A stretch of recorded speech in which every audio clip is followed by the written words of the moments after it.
Hello everyone, कैसे हैं आप सभी। तो ये जो हमारी क्लास सेवेंथ की हिस्ट्री चल रही है, क्लास सेवेंथ की हिस्ट्री हम कर रहे हैं, उसका चैप्टर नंबर 1 का ये पार्ट 2 है। पार्ट 1 ऑलरेडी आपका हो चुका है, जिसमें मैंने आपको इंट्रोडक्शन से लेके ये जो जिस तरीके से इन्होंने अपनी जो कॉपी करते थे ये सारी टेक्स्ट को एक से दूसरे में, ये सारा कुछ समझाया था। आज जो हम करने वाले हैं वो है आपका new social and political group के इस टाइम पर किस किस तरीके के नए नए सोशल और पॉलिटिकल ग्रुप्स बने थे और क्या क्या डेवलपमेंट हुई थी। ये सारा कुछ आज हम इस पार्ट में समझेंगे। तो पार्ट 1 का जो लिंक है वो आपको डिस्क्रिप्शन में मिल जाएगा और पार्ट 2 आप यहाँ से देखिएगा तो आपका पूरा चैप्टर ये कंप्लीट हो जाएगा। ठीक है, तो मैं कोशिश करूंगी कि जल्दी से जल्दी आपका सिलेबस कंप्लीट हो जाए, तो उसके बाद आप रिवीजन बहुत अच्छे से स्टार्ट कर सकते हैं, क्योंकि कोई भी एग्जाम को क्लियर करने के लिए आपका जो रिवीजन है वही आपका एक तरीके से कहते हैं ना ब्रह्मास्त्र है, यही है। अगर आपने रिवीजन अच्छे से किया है तो आप कॉन्फिडेंट रहेंगे अपने एग्जाम में जब बैठेंगे तो। और मैं आपको एक चीज़ बता देती हूँ, मैं सीटेट की प्रिपरेशन कराती हूँ, CTET paper 2 social science SST की।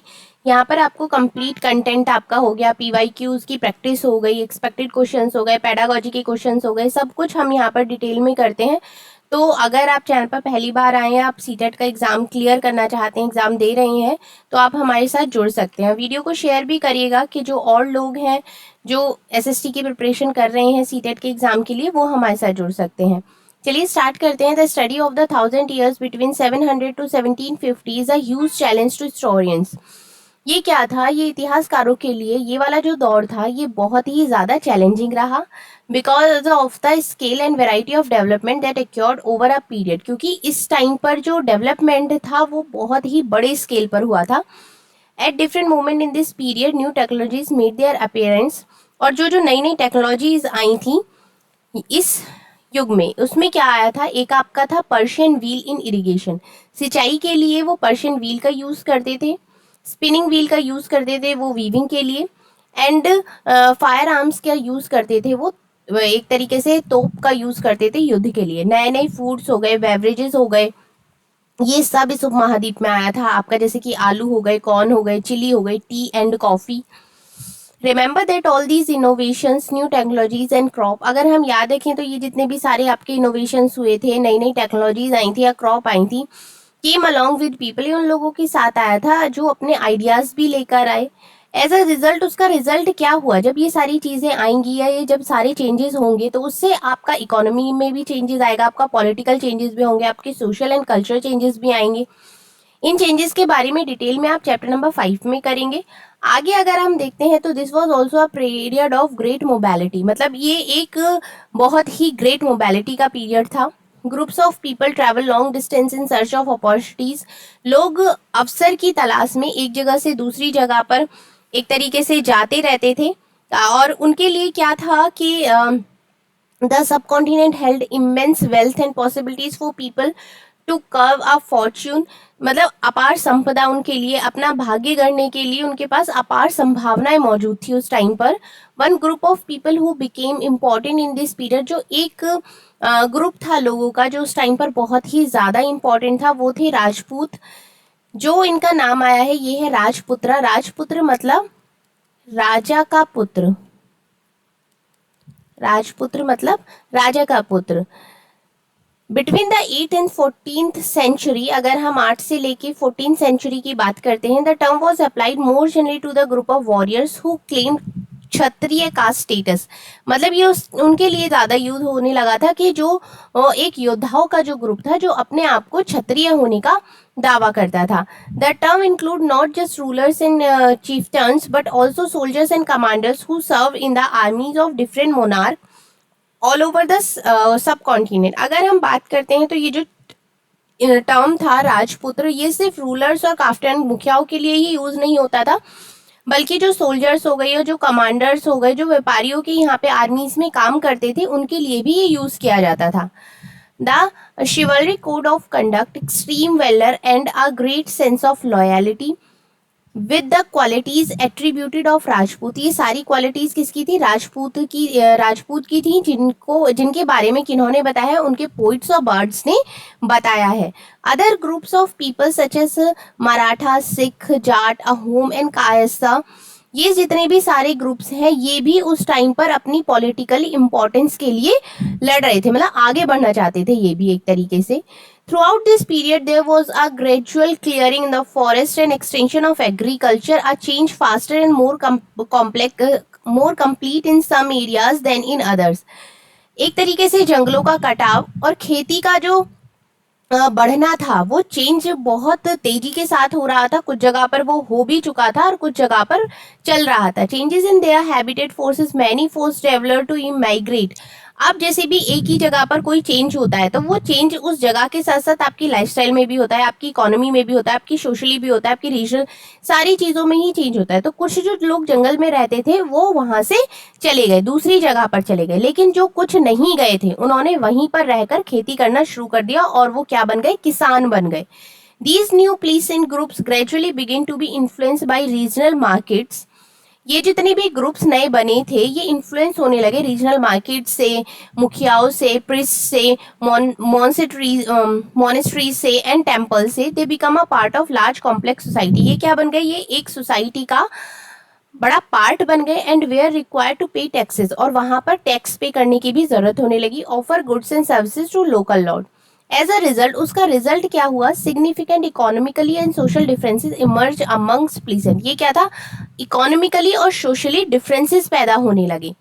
सम पॉजेज मोर प्रोडक्टिव लैंड, कुछ के पास बहुत ज्यादा लैंड थी, कुछ मवेशियों के या जानवरों को पालते थे। And some combined artisanal work with agriculture activity, कुछ आर्टिसनल वर्क भी करते थे, एग्रीकल्चर एक्टिविटी करते थे एक लीन सेशन में। As society become more differentiated, उस टाइम पर जो सोसाइटी थी वो बहुत ज्यादा डिफ्रेंशिएट हो रही थी। पीपल वर ग्रुप्ड इनटू जातीज, लोग जो थे वो जातियों में डिवाइड हो रहे थे, सब कास्ट में डिवाइड हो रहे थे। रैंक एक तरीके के ऊपर किसके हिसाब से? रैंक के हिसाब से, उनके बैकग्राउंड हो गए या उनका ऑक्यूपेशन जो वो व्यवसाय कर रहे हैं उसके हिसाब से वो डिवाइड होने लगे थे। Rank were not fix permanently, जो उनकी रैंक थी वो फिक्स नहीं थी। And vary according to the power, influence and resources control by members of jatis. Jatis के द्वारा ये सारी चीजें एक तरीके से कंट्रोल करी जाती थी। The status of the same jati could vary from area to area, मतलब जो एक जाति का आपका स्टेटस था वो एरिया टू एरिया वेरी करता है। मतलब ऐसा नहीं है कि ये चीज उनका हो गया तो वो परमानेंट ही हो गई, ऐसा नहीं है। जैसे कि जाति आपका डिवाइड है, पहले से ही डिवाइड है 4 पार्ट्स में। आपका हो गया ब्राह्मण, आपका हो गया क्षत्रिय, वैश्य और आपका हो गया शूद्र। 4 जातियां हैं। ब्राह्मण और क्षत्रियों को उच्च कोटि का माना जाता है और वैश्य और शूद्र को नीचे का माना जाता है। ब्राह्मण इसीलिए इस पहले से ही जाति में डिवाइडेड हैं, तो ये सारी चीजें कास्ट के हिसाब से रैंक अपने आप होने लगी। अब अगर हम आगे देखते हैं, जाति फ्रेम देयर ओन रूल, जाति के लोग ये जो थे अपने अपने नियम बनाते थे। regulations they managed to conduct their members. These regulations were enforced by an assembly of elders, describing in some areas as a jati panchayat. एक असेंबली होती थी सारे लोगों की, बड़े जितने भी लोग होते थे उस चीज को क्या कहा जाता था? उसको जाति पंचायत कहा जाता था। लेकिन ये जाति is also required to follow the rules of their village. Village की जितने भी रूल्स वगैरह होते थे वो भी सब फॉलो करते थे। Several villages were govern by a chieftain, और कुछ जो विलेजेस थे वो मुखियाओं के द्वारा एक तरीके से गवर्न किए जाते थे, उनका वहां पर शासन था। Together they were only one small unit, अगर इन सबको साथ में मिला दे तो ये क्या है? एक स्टेट की सिंपल छोटी सी यूनिट है, इकाई है। उसके बाद हम देखते हैं रीजन एम्पायर। इस टाइम पर रीजन और एम्पायर्स किस तरीके से हुए थे? Large states like those of Cholas, Tughlaqs and Mughals encompass many regions. अगर हम बात करें तो बड़े राज्यों के अंतर्गत कई सारे क्षेत्र आ जाते हैं। आज संस्कृत प्रशस्ति, एक संस्कृत प्रशस्ति है जिसमें प्रेजिंग, जिसमें की तारीफ करी गई है दिल्ली के सुल्तान गयासुद्दीन बलबन की, कि इनका जो साम्राज्य था वो बहुत ही बड़ा था और काफी फैला हुआ था। उसमें बंगाल के लेके वेस्ट, बंगाल से लेके ईस्ट टू गजनी तक, और Afghanistan west, in the west हो गया, और उसके साथ ही साथ साउथ इंडिया भी सारा उनके साम्राज्य में आता था। पीपल ऑफ डिफरेंट रीजन, जैसे कि अलग अलग जाति के लोग हो गए, गोंडा हो गए, आंध्रा हो गए, केरला, कर्नाटका, महाराष्ट्र एंड गुजरात, ये जाति के लोग जितने इनकी आर्मीज के आगे भाग जाते थे, ये उनकी तारीफ में लिखा हुआ है, प्रशस्ति में लिखा हुआ है। हिस्टोरियन जितने भी इतिहासकार थे वो इस बात को क्या मांगते हैं, एक्सग्रेटेड क्लेम्स ऑफ कॉन्क्वेस्ट, ये आपका एक तरीके से अतिशोक्ति मानते हैं, जैसे किसी के बारे में बड़ा चढ़ाकर बात करना। At the same time they try to understand, उसके साथ ही साथ वो समझने की भी कोशिश करते हैं कि ये रूलर इस तरीके से मतलब क्यों करते थे। ठीक है, अब अगर हम आगे देखते हैं,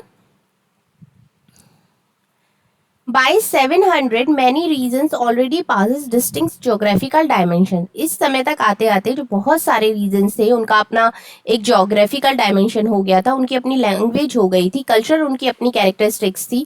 इनके बारे में हम चैप्टर नंबर 7 में और डिटेल में पढ़ेंगे। They were also associated with specific ruling dynasties, उनकी अलग अलग स्पेसिफिक डायनेस्टीज हो गई थी जिन पे वो राज करते थे। There was considerable conflict between these states, और इन स्टेट्स के आपस में काफी कन्फ्लिक्ट्स भी थे, मतलब ऐसा नहीं था कि सब पीसफुल रह रहे हैं, ऐसा नहीं। ओकेजनली डायनेस्टीज लाइक द चोला, जैसे कि चोला हो गया, खलजिस हो गया, आपका तुगलक हो गया या मुगल हो गया, were able to build an empire, एक मतलब ये अपना साम्राज्य खड़ा करने के लिए एबल थे। Was pan regional spanning diverse region, not all these empires were equally stable और सक्सेसफुल। अगर हम देखते हैं तो ये सारे इक्वली स्टेबल और सक्सेसफुल नहीं रहे। अगर हम मुगल एम्पायर की बात करते हैं तो 18वीं शताब्दी में जब उसका पतन हुआ तो उस टाइम पे जो बाकी सारे रीजनल स्टेट्स थे वो रीमर्ज होने लगे। But years of imperial pan regional rule had altered the character of region. अब जैसे कि अलग अलग कोई भी एक बड़ा रीजन है, ठीक है, एक क्षेत्र है बड़ा, जब आप उसको डिवाइड करते हैं अलग अलग पोर्शंस में, जब वो बट जाता है और अगर इस पोर्शन को अलग कर दिया जाए तो इसके अंदर ये सारी विशेषताएं भी तो रहेंगी जो जब वो जुड़ा हुआ था तब थी, वही यहाँ पर बात हो रही है। Across most of the subcontinent the region were left with the legacies big and small states, जो एक रीजन था वो छोटे और बड़े हिस्सों में हो गया, had ruled over them. This was apparent in the emirs on many distinct and share tradition. तो ये क्या करते थे, अलग अलग अपनी ट्रेडिशंस को शेयर करते थे। In the realm of governance the management of the economy, elite culture हो गए अपना, लैंग्वेज हो गई अपनी। Through the 1000 years between 700 to 1750, 700 से 1750 के बीच में जो कैरेक्टर था डिफरेंट रीजन का did not grow in isolation, एक तरीके से उतना ग्रो नहीं हुआ। These region felt the impact of large and pan region forces, मतलब ये जो क्षेत्र थे इन्होंने जो बड़े लार्ज पान रीजन थे उनके ऊपर अपना काफी प्रभाव छोड़ा of integration without ever quite losing their distinctiveness, मतलब एक तरीके से अपना एक तरीके से उनके विशेषताएं तो बनी रही लेकिन उनके ऊपर जो सर्वक्षेत्रीय ताकत थी उनका प्रभाव भी काफी पड़ा था। अब अगर हम देखते हैं old and new religions, religion क्या होते हैं, the 1000 years of history that we are exploring witness major development in religious tradition. जैसे कि हम बात कर रहे हैं हजारों सालों पुरानों की इतिहास की, तो जैसे जैसे बाकी के डेवलपमेंट चेंजेस हुए उन सब में ये रिलीजियस का भी हुआ, एक तरीके से धर्म के बारे में भी काफी बदलाव हुए। People believe in the divine was sometimes deeply personal but more usually it was collective. कुछ लोग थे जो विश्वास रखते थे देवी देवताओं में, पर्सनल भी होते थे या कुछ कलेक्टिव के रूप में भी होते थे, सामूहिक भी होते थे। Collective belief in a supernatural agency religion was often closely connected with the social and economic organisation of local communities. अगर हम कलेक्टिव की बात करते हैं, एक सामूहिक रूप से बात करते हैं धर्म की, तो वो क्या था, वो क्लोजली कनेक्टेड था सोशल और इकोनॉमिक ऑर्गेनाइजेशन से, जो कि वहाँ की लोकल कम्युनिटी होती थी। As the social world of these groups altered so too did their belief. अगर हम सोशल वर्ल्ड की बात करते हैं इन ग्रुप्स की, तो उनके भी अपने अपने विश्वास थे, बिलीफ थे। It was during this period that important changes occurred in what we call Hinduism, जो कि इस समय पर जो बहुत सारे बदलाव हुए थे उनमें से एक था हिंदू, जिनको हम हिंदुइज्म बोलते हैं आज। These include the worship of new deities, जो ये क्या इंक्लूड इन्होंने किया हुआ था, अलग अलग देवी देवताओं की पूजा करना, वर्शिप करना। The construction of temples by royalty, मतलब जितने भी बड़े बड़े राजा महाराजा थे वो मंदिरों का निर्माण करवा रहे थे। द ग्रोइंग इम्पोर्टेंस ऑफ ब्राह्मण, जो ब्राह्मण थे, ये जो प्रीस्ट थे, the dominant group in the society, उस समय पर वो क्या थे, एक डोमिनेंट ग्रुप थे। कहते हैं ना कि किसी का दबदबा रहता है समाज के ऊपर, वो था। अब अगर हम आप यहाँ पर देखते हैं, जैसे कि आपको पता ही है कि 4 वर्णों में डिवाइड है, ब्राह्मण, क्षत्रिय, वैश्य और Shudra. Their knowledge of Sanskrit text earn the Brahmin a lot respect in the society. जो उनकी एक नॉलेज थी संस्कृति, वो बाकी किसी के पास नहीं थी, जिससे उनको काफ़ी रिस्पेक्ट मिली समाज में। Their dominant position was consolidated by the support of their patrons, new rulers searching for prestige। मतलब जो नए नए रूलर्स थे, जो एक तरीके से अपने आप को उभारना चाह रहे थे, उन्होंने उनको काफ़ी सपोर्ट किया, उनकी पोजीशन को। One of the major development of this period, इस पीरियड का अगर हम मेजर डेवलपमेंट की बात करते हैं, सबसे बड़े विकास की बात करते हैं, was the emergence of the ideas of भक्ति। भक्ति के जो आइडियाज इमर्ज हुए थे, वो सबसे बड़ा डेवलपमेंट था कि आप प्यार से पर्सनल देवी देवता की, मतलब आप पूजा करते हैं, भक्ति भाव में आप जा सकते हैं इतने ज़्यादा कि आप इमेजिनेशन में ही भगवान से मिल सकते हैं। उसके लिए आपको किसी भी एक प्रॉपर रिचुअल की उतनी आवश्यकता नहीं है। इसके बारे में, इनके ट्रेडिशंस के बारे में आप चैप्टर नंबर 6 में और डिटेल में पढ़ेंगे।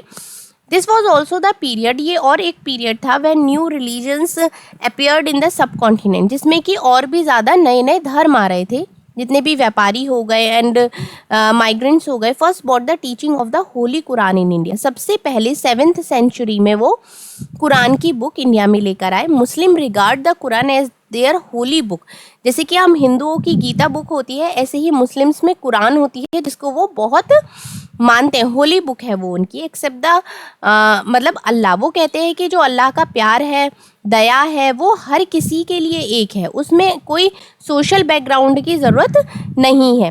Many rules were patrons of Islam and ulama learn theologians and jurist, मतलब बहुत सारे रूलर्स हो गए या इस्लाम में ये सारी चीज़ें कौन कराता था, ये उलामास कराते हैं। एंड लाइक हिंदुइज्म, अगर हम हिंदू धर्म की बात करते हैं, Islam was interpreted in variety of ways, जैसे कि हिंदुइज्म में बहुत सारी वेराइटीज़ हैं, उसी तरीके से इस्लाम में भी हैं, बाइट्स फॉलोवर्स के द्वारा होती हैं। देयर वॉज, जैसे कि मुस्लिम्स में भी सिया होते हैं, जो कि मोहम्मद साहब के दामाद जो हैं वो अली को मानते हैं बहुत ज़्यादा मुस्लिम कम्युनिटी में। दूसरे होते हैं सुन्नी मुस्लिम्स, वो क्या होते हैं, वो authority of the early leaders, khalifas को मानते हैं and the succeed khalifa. There were other important differences between the various schools of law, और भी बहुत सारे इंपॉर्टेंट डिफरेंसेस हैं, जैसे कि स्कूल ऑफ लॉ हो गया, and theology and mistake traditions, तो ये सारे भी हैं। अब अगर हम आगे देखते हैं, वो है आपका thinking about time and historical period.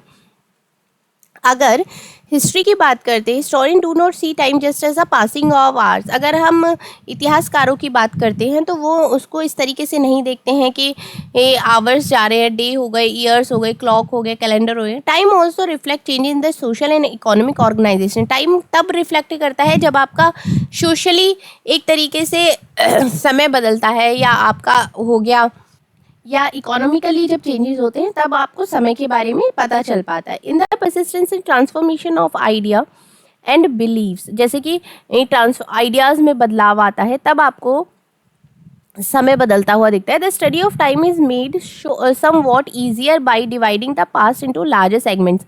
अगर आप पास्ट को लार्जर सेगमेंट्स में डिवाइड कर देते हैं, तब वो ज़्यादा ईजी हो जाता है उसकी कैरेक्टरिस्टिक्स को समझना, ये सारी चीज़ें हैं। In the middle of the 19th century, अगर हम 19th सेंचुरी के मिडिल की बात करते हैं, तो एक ब्रिटिश इतिहासकार था जिसने हिस्ट्री को डिवाइड, इंडियन हिस्ट्री को डिवाइड किया 3 पीरियड्स में। अगर मैं आपको बता दूं, ये मोस्ट इम्पॉर्टेंट क्वेश्चन है जो कि हमेशा पूछा जाता है कि ब्रिटिश इतिहासकार ने हिस्ट्री को, इतिहास को कौन से 3 पीरियड्स में डिवाइड किया था, Hindu, Muslim and British. Hindu हो गया आपका, मुस्लिम हो गया आपका, हो गया ब्रिटिश। ठीक है, ये 3, ये क्वेश्चन में ज़रूर आता है। This division was based on the ideas, ये जो डिवीज़न था ये सिर्फ धर्म के आधार पर था। Only important historical change and there were no other significant development, और ये किसी भी आधार पर नहीं लिया गया था, ये सिर्फ धर्म के आधार पर लिया गया था कि बस हिंदू होते हैं, मुसलमान होते हैं, और तीसरे हम ब्रिटिशर्स हो गए, ये सिर्फ। In the economy, society and culture such a division also ignored, इस वजह से ये जो डिवीज़न उन्होंने किया था वो काफ़ी इग्नोर भी करा गया। फ्यू हिस्टोरियंस, जितने भी कुछ इतिहासकार follow this periodisation today. Most look to economy and social factors to characterise the major elements of different moment of the past. The historians you read last year, जैसे कि आपने लास्ट ईयर पढ़ा था history के बारे में, तो उसमें आपने हंटर गैदरिंग के बारे में पढ़ा, अर्ली फार्मर्स के बारे में पढ़ा, people live in town and villages के बारे में पढ़ा, अर्ली एम्पायर्स एंड किंगडम्स कौन से थे उन सब चीज़ों के बारे में पढ़ा। Historian you will be study this year, जो आप हिस्ट्री में इस साल पढ़ेंगे वो ऐसा आपका मीडिएवल हो गया, मध्यकालीन हो गया। You will find out more about the spread of pleasant societies, the rise of regional, कि किस तरीके से अलग अलग धर्म आए हैं, इम्पेरिकल स्टेटस फॉर्मेशन हुआ, sometimes at the cost of पेस्ट्रल and forest people, जो कि आपका फॉरेस्ट के लोग थे या पेस्ट्रल लोग थे, उनके अंदर किस तरीके से डेवलपमेंट हुए, और हिंदू धर्म का डेवलपमेंट हुआ, इस्लाम का हुआ, ये क्या थे, ये मेजर धर्म थे, बड़े धर्म थे। And the arrival of European trading company, और किस तरीके से यूरोपियन कंपनी भारत में आई थी व्यापार करने के लिए। वो सिर्फ ये सोच के आई थी कि इंडिया चलते हैं, वहाँ पर बहुत पैसा है, चलो वहाँ पर व्यापार करते हैं, लेकिन आके उन्होंने यहाँ पर देखा और कब्जा कर लिया और बहुत सालों तक राज भी करा। These 1000 years of Indian history witness considerable changes, ये जो हज़ारों साल है हिस्ट्री के, इसमें काफ़ी सारे परिवर्तन हुए थे। After all the 16th and 18th century were quite different. अगर हम 16 से 18 सेंचुरी की बात करते हैं, 16 to 18 सेंचुरी की बात करते हैं, वो काफ़ी डिफरेंट है 8th century to 11th century से। अगर हम 8वीं शताब्दी और 11वीं शताब्दी की बात करते हैं तो इन दोनों में काफ़ी डिफरेंस है। Therefore, describing the entire period as one historical unit is not without its problem. Moreover, the medieval period is often contrasted with the modern period. इन दोनों में आप इनको कंपेयर नहीं कर सकते medieval period और modern period को, क्योंकि दोनों में काफ़ी एक तरीके से अलग अलग भिन्नता है। मॉडर्निटी की अगर हम बात करते हैं तो उसमें एक सेंस ऑफ मटेरियल प्रोग्रेस है, इंटेलेक्चुअल एडवांसमेंट है। This seem to suggest that the medieval period was lacking in any change. तो अगर हम मीडिएवल पीरियड की बात करते हैं तो उस टाइम पर तो ये सारा कुछ था ही नहीं ना, तो इसलिए वो काफ़ी चेंज है। But of course we know this was not in the case. अब during these 1000 years the societies of the subcontinental were transformed. अगर हम इतने हज़ार सालों की बात करते हैं, जो सोसाइटीज़ हैं इस उपमहाद्वीप की वो काफ़ी बदल गई हैं। इकोनॉमी जो हो गई है, सेवरल रीजन हो गए, reach a level of prosperity, वो क्या है, एक प्रॉस्पेरिटी के लेवल पर पहुंच चुके हैं। That attach the interest of European. उसके बाद क्या हुआ, उन्होंने क्या किया, यूरोपियन कंपनीज़ को अट्रैक्ट किया अपनी तरफ कि यहाँ पर देखो काफ़ी पैसा है। As you read in this look at for sign of change and historical process at work also whenever you can compare with you read this book. आप इस बुक को पढ़ने के बाद कंपेयर भी कर सकते हैं कि लास्ट ईयर जो जो चीज़ें आपने पढ़ी थी उसमें क्या क्या था, और इस बार जो भी चेंजेस आप पढ़ रहे हैं या क्या क्या चेंजेस हो रहे हैं वर्ल्ड में आपके आसपास, वो भी आप एक तरीके से ऑब्जर्व कर सकते हैं, देख सकते हैं, और क्या चीज़ें सेम रहीं और क्या चीज़ों में बदलाव हो गया, ये भी सब आपको क्लियर हो जाएगा। तो ये जो आपका चैप्टर है ये यहाँ पर कंप्लीट होता है। कल हम चैप्टर नंबर 2 करेंगे। हाँ, और मैं एक चीज़ और बता देती हूँ आपको, पिछली बार जब आपकी क्लास 6 की बुक थी तो वो 3 पार्ट्स में आपका ज्योग्राफी अलग बुक थी, हिस्ट्री की अलग बुक थी, सोशल एंड पॉलिटिकल लाइफ की अलग बुक थी। इस बार जो इन्होंने किया है, इन्होंने उस तीनों बुक को मर्ज करके एक बुक बना दी है सोशल साइंस के नाम से। तो क्लास 6 की सोशल साइंस के नाम से प्लेलिस्ट आपको डिस्क्रिप्शन में लिंक मिल जाएगा, वहाँ से आप देख सकते हैं। वहाँ पे इन्होंने थीम्स में डिवाइड किया है, 5 थीम्स में। तो हिस्ट्री का पोर्शन एक अलग है, ज्योग्राफी का अलग है, पॉलिटी का अलग है। जब मैं आपको रिवीजन कराऊंगी तो मैं एक एक पोर्शन का कंप्लीट वीडियो बनाऊंगी, पूरा मैराथन क्लास उसमें आपकी होगी, जितने भी इंपॉर्टेंट पॉइंट्स हैं वो सब कुछ कवर होंगे, ठीक है। तो इसलिए अगर आप सीटेट की प्रिपरेशन कर रहे हैं और चाहते हैं आपका एग्ज़ाम क्लियर हो, तो आप अभी से अगर अपनी थोड़ी थोड़ी तैयारी भी करते रहेंगे तो बाद में आपको एकदम से बर्डन फील नहीं होगा और आपका सब कुछ प्रिपेयर रहेगा, तो आपका एग्ज़ाम क्लियर